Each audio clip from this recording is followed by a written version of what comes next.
Abraham Lincoln said it this way. He says, "The best way to destroy your enemy is to make him your friend." At the end of the day, ladies and gentlemen, the enemy only comes to do three things: to steal, kill, and destroy the truth. That's what he's trying to do.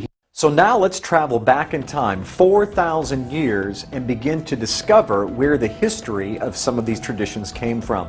We're going to find ourselves all the way back in the time of Noah. Matter of fact, let's begin in the old-fashioned way. Once upon a time, a long time ago, there lived a man named Nimrod. Nimrod was the great-grandson of Noah. He was the most popular man on the earth at the time. Matter of fact, he was the king of the then-known world. He was responsible for building the cities of Babel, and the Tower of Babel, and the city of Nineveh, amongst others. Well, all that being aside, Nimrod, no doubt, had tremendous influence among the people that he was with. And what happened was he had this uncanny reputation of strength. He created great armies, and he was the ruler of the then-known world right after the flood. He was full of idolatry and covetousness, drunkenness, and rebelliousness towards God. And he had a phenomenal ability to deceive. Matter of fact, I suppose he was much like, I guess, an early politician 4,000 years ago. But Nimrod married a woman named Semiramis. Now, Semiramis and Nimrod became basically king and queen of the then-known world.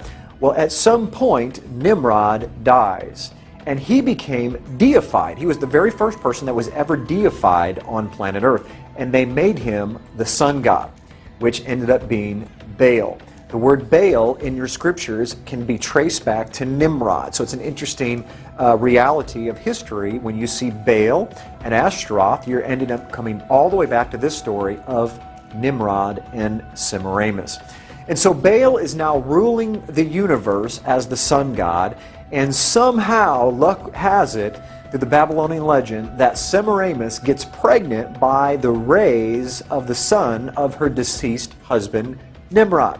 And she gives birth to a young baby boy named Tammuz. Now, further down in the story, as Tammuz grows and becomes a man, Tammuz actually marries his mother, and they have a very sexual relationship. And that baby Tammuz and his mother Semiramis is where you get the story of Cupid. Cupid, during Valentine's Day, is how the story of Valentine's Day developed, was from Tammuz, who married a very unbiblical relationship with his mother. Okay, back to the story of Tammuz. So Tammuz, for 40 years, was a tremendous hunter, and he took the place of his father, ruling the world, and had tremendous power. But more than anything, he was a credible hunter. But unfortunately, his gift and his skill of hunting caught up with him one day, because he was killed during his 40th year by a wild boar.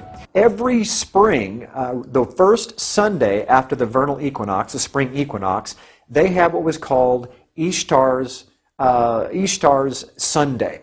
And they would have a sunrise service. At the sunrise service, the priest of Ishtar would impregnate young virgins on the altar, and during that same service, they would take the babies that were now 3-month-old from the previous year, and they would sacrifice those children on the altar to Ishtar, and then they would take the eggs of Ishtar, and they would dip those eggs in the blood of those young infants. And that is where we get sunrise services, and that is potentially where we get the dyeing of Easter eggs. It is also interesting to note that worldwide universal color of Easter eggs is red. Even the White House, the official color of the White House Easter egg is ruby red. Now, back to Tammuz. Tammuz gets killed by a wild boar.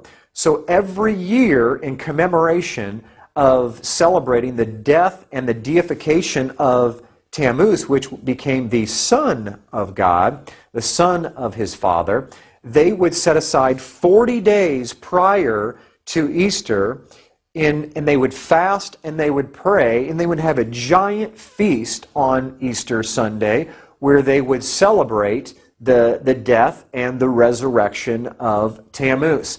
And guess what they would have for dinner on that Sunday evening? You got it, Easter ham. They would kill a boar in commemoration to Tammuz, who was killed by a wild boar. And yes, the 40 days prior to Easter, where we call it Lent, or the Catholics call it Lent, that 40 days did not come from, my friends, the 40 days of Jesus in the wilderness. That 40 days was already in place for thousands of years before Jesus even showed up. It comes from the 40 days of fasting and praying for Tammuz before they celebrated Easter. I'm going to give you some of the names and what they're most commonly remembered for in these different cultures, and some of you will recognize them immediately. First of all, in Egypt, they were known as Isis and Osiris. In Phoenicia, they were recognized as Asheroth and Baal, the very same Asheroth and Baal that you see in the Scriptures. In Greece, they were Aphrodite and Adonis, or Eros, where we get the word erotic from. And in Rome, they were called Venus and Cupid. That's right, that's where we get Valentine's Day from, and Cupid. Even in the Far East, listen to this, this is amazing, Cupid was known as Zoroaster. Zoroaster is made up of two words, Zoro, which means seed of, and Asheroth, which is Easter.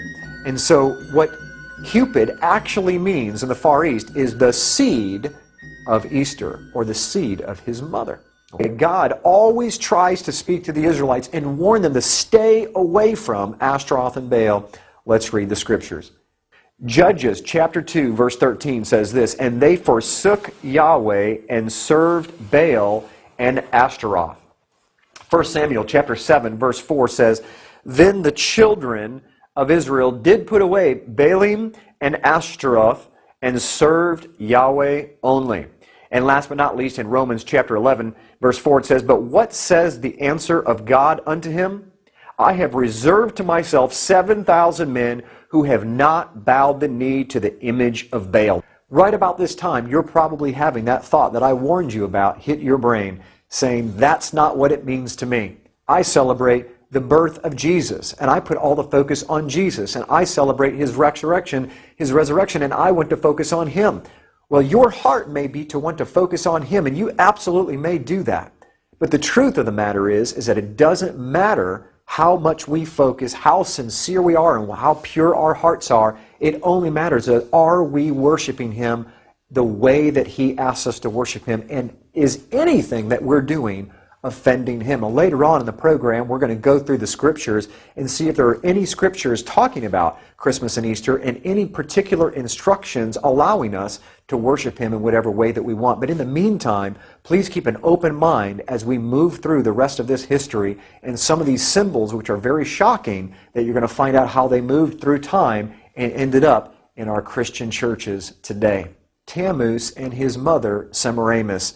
If you look on your screen, you're going to see Isis and Osiris, or this is Ishtar and Tammuz. Now, some of you may be asking, well, wait a minute, I celebrate Easter. You're talking about Ishtar. Easter is actually the Anglicization of the word Ishtar.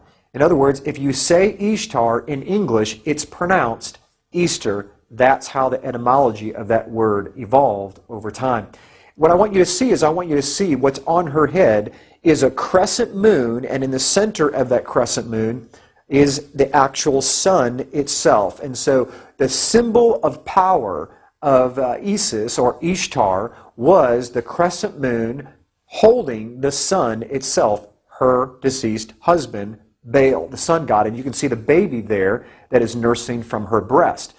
Ishtar was known as the goddess of the East, the bare-breasted fertility god of the East, or the sunrise, which is why they had the service at sunrise on Easter morning.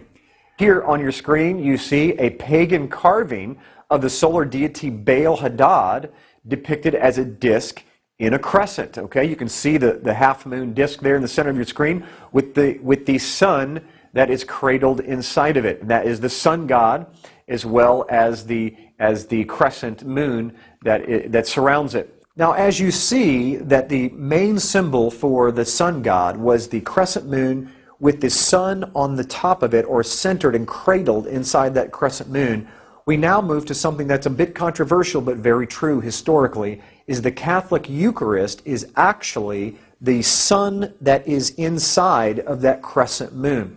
We're going to show you some pictures of the actual Eucharist in different positions, and you're going to see that not only is it similar, it's identical. This is where they got the symbols from. You can see here, this is a particular object that holds the Eucharist, and I found this online, and this is what the quote said. I left off the particular church for obvious reasons, but this was their advertisement for a particular Friday. It says, Eucharistic adoration is held on the first Friday of every month for the purpose of honoring and praying to the Blessed Sacrament. Now, I don't know about you, but my Bible says to pray to the Father, our Father. Yeshua, Jesus, said to pray to the Father. He did not say to pray to inanimate objects, whether they represent Him or not. Now, look very carefully at, on the right-hand side, you can see the moon, the crescent moon shaped, holding that sun or that wafer of bread. Here's a close-up of it right here. The crescent moon cradle with the sun-shaped monstrance of the Roman Catholic Church. And now you'll see that it's actually the rays of the sun go all the way around this. They didn't hide it at all. Why did they not hide it? Because this is thousands of years old. This comes right out of paganism and sun god worship, where it was the symbol of Baal and his wife Ishtar. And right here you can see the pine cone staff is another symbol found in paganism that's connected with the sun god coming out of Egypt, Osiris. It's kind of in the form of a pitchfork, you can see, where the pine cone is in the center. Now, why did they choose a pine cone? Because a pine cone represents fertility. It comes from the pine tree, which stays green all year round. And so as everything began to die in the winter, the pine tree became a symbol of new hope and life and fertility. And you can see that even in Mexico, they found a Mexican god that is holding a pine cone on one hand, pine cones on one hand, and the pine cone tree on the other. Now, what's interesting is the largest pine cone structure in the world can be found in the Court of the Pine at the Vatican itself. Let me ask a question. Why is a pine cone being found in the Court of the Pine at the Vatican? Why did they choose a pine cone? Why is it that the pine cone can be found on the staff of the Pope himself? Because this staff goes all the way back to ancient sun god worship, where it represented power and authority of the gods, you see. And this is a close-up of that staff right here, where the pine cone is embedded right in the staff itself. Let's move on to another symbol. This is the symbol of the trident. The trident is the devil's pitchfork. It really is a symbol of Satan, of the horns of Satan. It's an ancient satanic and pagan hand gesture called the trident. We find this in archaeology all over the place. Whenever you get into any kind of society of sun god worship, you find the trident everywhere. You see it in ancient Babylon. It was placed in the hands of all the pagan sun gods. All the pagan gods and pharaohs had some sort of trident, a staff, that they would be connected to power and authority of the gods. The most famous one, of course, is Neptune's trident. We call it the devil's pitchfork, and that's where it comes from. It's just not a drawing that someone made up. This has history built into it of where these things come from. Now, if you move forward in time, or during the same time period, you're going to find another symbol that is even more important. As a matter of fact, you're going to see two symbols in this picture. This is a pagan statue of Jupiter that has been renamed St. Peter. And he's holding up, guess what? The trident symbol. That symbol is a satanic symbol recognizing the power of the gods of the sun. And you'll also see another symbol in this picture, and that is the halo. Look real carefully. It's not a halo, it's a sunburst. What they put behind the heads of the gods, or the saints, if you will, is not a halo, it is a sunburst representing the power of the sun god. And they call this St. Peter in the Vatican, but in reality, history tells us this is the god Jupiter. You also see what is baby Jesus, supposed to be baby Jesus, is none other than baby Tammuz. And how do we know it's not Jesus? Because you see trident all over the place.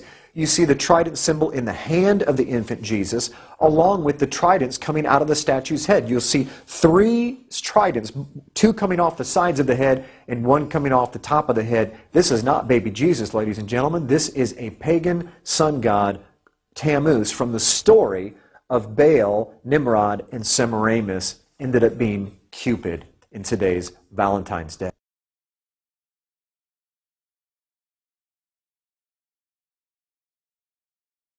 And right here is the ancient Babylonian altar for the sun god Baal, and its main symbol is the 8-pointed star, which can be depicted as 2 4-point stars built inside of one another as the solar wheel. We see the same solar wheel sunburst over a Buddhist temple in Thailand. Here is a monastery, St. Ignatius, where the solar wheel or sunburst is depicted in the floor tiles. Here is the face of a child, which is, of course, Tammuz, within the fertility symbol of the sun's rays on a Roman Catholic altar. The same exact symbol is shown in a face of the Babylonian sun god on a pulpit in a Roman Catholic church in Scandinavia. Okay, all this same symbol comes right out of paganism, as I've shown. Okay, this is probably one of the most fascinating pictures that I have. I zoomed in to the Vatican using Google Earth and stopped several miles above, and look what we discovered is this is the largest solar wheel on Earth. This is the court of St. Peter at the Vatican in Rome itself. Excuse me, the sun disk behind the head of this Roman Catholic statue in Westminster Cathedral in London. Where did they get the idea of sun disks behind these saints? It's because this was what was found behind the head of Jupiter and all these sun gods was the actual monstrance of the Roman Catholic Church. That halo is not a halo, that is a sun disk, and they borrowed it from paganism. We see here behind Krishna another sun disk behind his head, and this is just to show that it doesn't just happen in Catholicism, that the sun disk predates Catholicism by hundreds, even thousands of years. It was borrowed. We see it in stained glass windows behind all of the Roman Catholic saints, even Mary. And if you look carefully, you see the Sacred Heart. That Sacred Heart, even though I don't have time to go into this, even the Sacred Heart comes right out of paganism. That exact same symbol with the sun disk behind the Sacred Heart has to do with Baal and Tammuz, the sun gods. And you can see it all over the Roman Catholic Church, and even in other pagan religions across the world. And where do we find this 8-pointed star, this solar wheel, this sun disk today? None other than on top of our Christmas trees. Now, I know all of us have been taught that the star on top of the Christmas tree represents the Star of Bethlehem, that the kings came in to find baby Jesus. But unfortunately, the star of the ancient pagan sun gods predates the star of the Christmas tree, the Star of Bethlehem, by over 1,000 years. They were taking the sunburst and connecting it to what you're going to learn in just a few minutes is the tree of Nimrod, and that is where we get our Christmas tree from and the star that we put on top. If you look carefully, you can see there is a tremendous significance and a similarity between the sunburst and the stars that we put up there today. Here's the sun disk proudly displayed on top of Christmas trees in a mall. Matter of fact, this one doesn't even hide the fact that it's not a star. It's the sun that you're looking at. Even the 8-pointed star on top of the White House Christmas tree for everyone to see is the same 8-point star that we find in archaeology thousands of years ago connected to pagan sun god worship. This is an incredible quote that I found in my research when trying to make a connection between Ishtar and the 8-pointed star. And in Uruk, an ancient Sumerian city in southern Iraq, 3,000-year-old tablets were discovered where it said that the celestial identity of Ishtar was none other than the 8-pointed star. You can look up the resource for that on your own. Okay, the word obelisk literally means Baal's shaft or Baal's organ of reproduction. It's almost always placed in the center of a circle, the solar wheel, which represents the female genitalia and the physical sexual act. And so this is why the solar wheel and the obelisk work together in tandem. This is why you see the solar wheel in the Vatican Square, St. Peter's Square, and you see the obelisk that runs right dead center through the hub of that wheel. It's the consummation of that sexual act between the sun god and his wife, Semiramis or Ishtar, or as we pronounce it in English, Easter. You can see how the two work in tandem together. Now, in some of these, as the one that you can see here in Turkey, you can see that the ancient hieroglyphic and their language and pictures are actually still on these obelisks. Here's Cleopatra's Needle. Cleopatra's Needle is not just a neat little emblem. This was erected as a commemoration to the sun god there in London. This is the oldest obelisk in Scotland. This is the oldest obelisk in Switzerland, you can see. In Germany, in Paris, France, this one's covered with Egyptian hieroglyphics, all talking about a sun god worship. How about Mecca? It would scare me to death, ladies and gentlemen, to find out that that Islam's, one of their big idols is an obelisk right there, dead center, downtown Mecca. And here, these obelisks we find all over the United States here.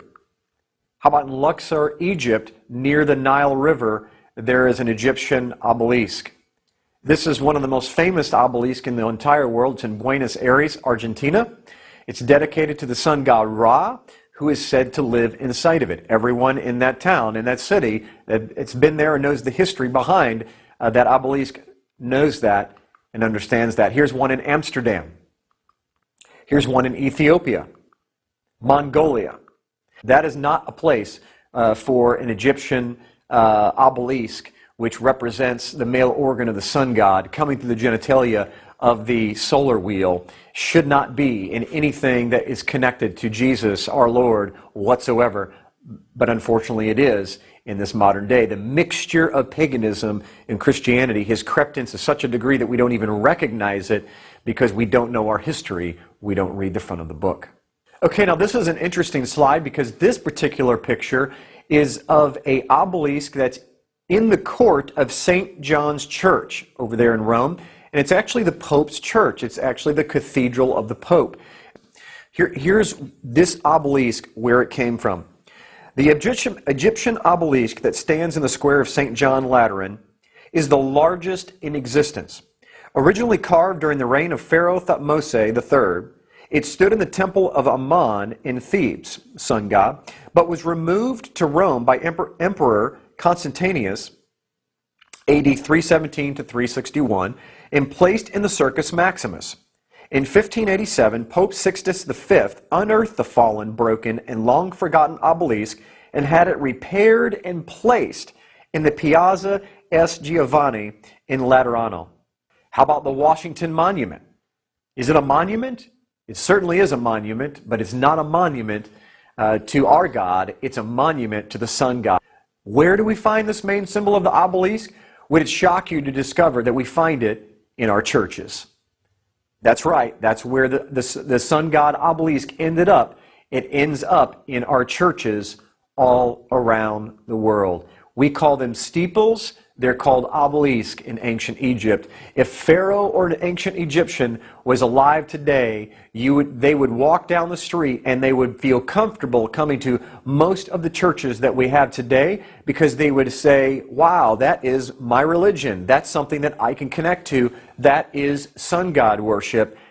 And we see throughout all around the world. Here's one that has two pillars that are built into this particular church.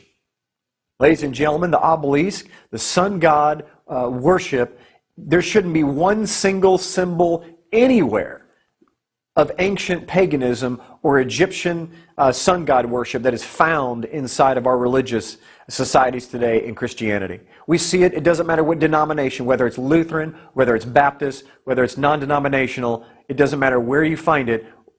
No matter what denomination, you are going to find this obelisk all over the place. Now we come to this same slide that says, but that's not what it means to me, Jim, and I know that many of you are thinking that. And the reality is it doesn't matter what it means to us, and that's so difficult for us to comprehend and to get through our hearts and our minds, that it only matters what it means to Him. Certainly most of us would not wear a necklace that was a satanic symbol. But yet we will build churches with symbols that we don't even know are satanic. We will have holidays that surround themselves with pagan symbols, and yet because we don't know them, we think it's okay. But the reality is that the great God of Abraham, Isaac, and Jacob, He knows what those symbols mean. And so from His perspective, He sees those symbols, and it reminds Him of when they passed their children through the fire of Molech. It reminds them of the infants that were killed and sacrificed on the altars of Ishtar. It reminds Him of all the sun god worship, of all of His people that turned their side against Yahweh and served other gods. It's a reminding symbol to Him, and for that reason alone, we should put those symbols behind us and get rid of them, burn them like Nehemiah and Jeremiah and the great prophets of old that tore down those high places and they destroyed those pillars. And here they spent their blood in pouring out their blood and their strength and their children to tear down those high places. And here we are building those high places right back up. Now, when do you think the birthday of Nimrod and Tammuz was? On the first day of the year when the sun is reborn. And what day do you think that the sun is reborn? In the middle of the winter, at the winter solstice, December 25th. That's right. That's where we get December 25th on Christmas Day, where we say that Jesus was born. Why did we choose Jesus being born on December 25th? Where did that date come from? Very simple. Jesus was the Son of God. Tammuz was the son of the gods. He was the son of his father, Baal. And so the pagans, which early Christianity came right out of paganism in Rome, they were already worshiping the sun god on Sunday in Rome, which is where we get worshiping on Sunday from. It used to be that all of the early Christians worshiped on Saturday, but it was changed to Sunday because all of the pagans worshiped the sun god on his day, Sunday, and they worshipped him on his birthday on December 25th. So naturally, when Jesus came into the picture and Constantine supposedly got saved in the 300s, they compromised to make it easier for people to convert to Christianity by making Jesus' birthday on the same birthday as the sun gods that they were already used to celebrating, and that's where we get December 25th from. Let's move to this character called Odin, because this is where we're going to get into a little bit more detail of our holidays, where some of these symbols come from. Along with the celebration of the sun gods, the Scandinavians also worshiped this god called Odin. He was the god of intoxicating drink, ecstasy, as well as the god of death. And because of the Feast of Saturnalia dealing with all those things, he naturally became the most popular god of the Feast of Saturnalia, which was a sun god, which we can trace all the way back to Baal himself. Guess who this character became? Look at him very carefully. What does he look like? The colors are wrong, but this guy became Santa Claus. That's right.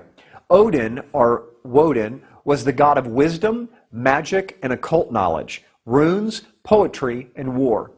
And so what we're going to show you right now is an actual clip or a short movie of a montage of different videos that we've discovered of where they still make this celebration, still celebrate this all around the world, where they literally glorify the demonic part of Christmas and St. Nicholas and these dark helpers.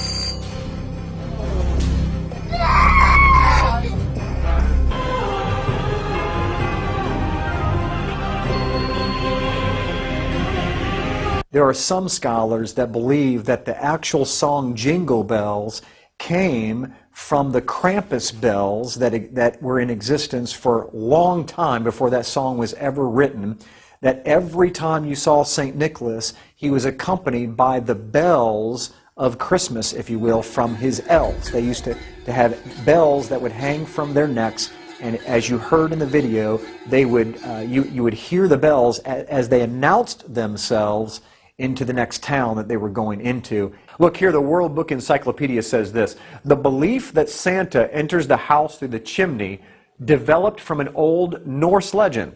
The Norse believed that the goddess Hertha appeared in the fireplace and brought good luck to the home.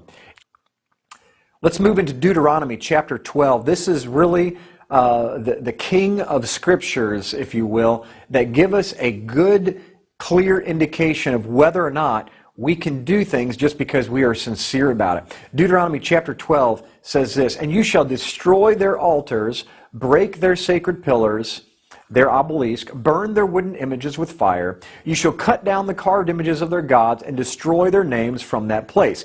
You shall not worship the Lord your God with such things. He says, you shall not at all do as we are doing here today, every man doing whatever's right in our own eyes.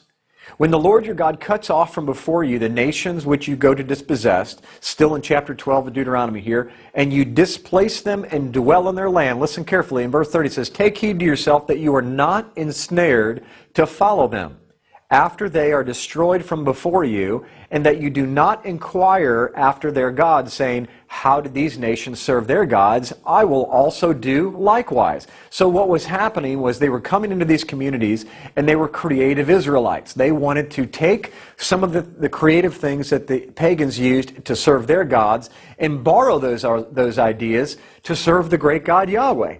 And Yahweh has this to say about it. He says in verse 31, you shall not worship Yahweh your God, the Lord your God, in that way. For every abomination to the Lord which he hates, they have done to their gods. For they burn even their sons and daughters in the fire to their gods. Whatever I command you, be careful to observe it. You shall not add or take away from it. Period.